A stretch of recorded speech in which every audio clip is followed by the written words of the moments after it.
Back in the 1960s, Nigeria had only 3 institutions known as premier universities. But from the 1970s to 1990s, the federal government developed interest in the establishment of more universities and also decided to encourage the establishment of private universities to compete with the public institutions. As at today, Nigeria has a total of 147 universities.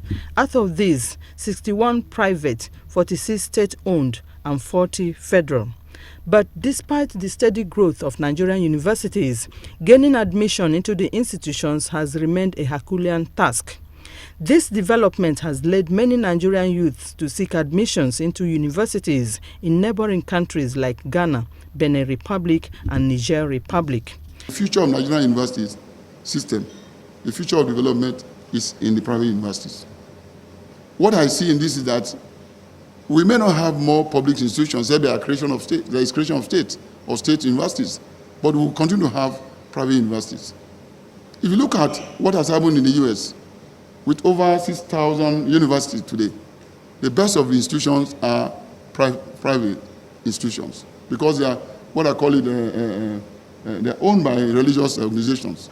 The question is, with 61 private universities in Nigeria, why do Nigerian youths travel outside the country to seek higher education? The reality is that I think we have enough competence. We are probably better than Ghanaian institutions.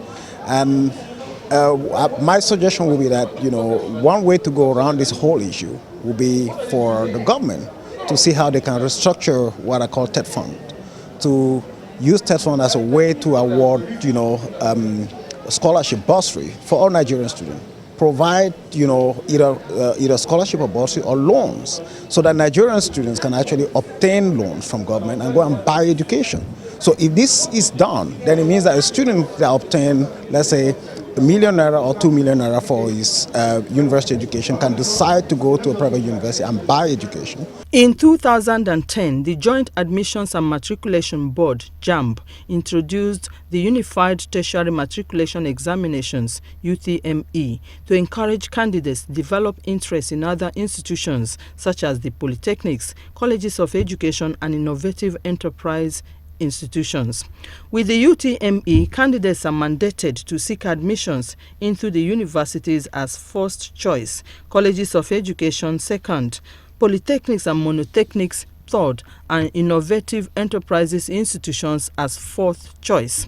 In spite of these arrangements, many candidates still prefer university education to polytechnics and colleges of education.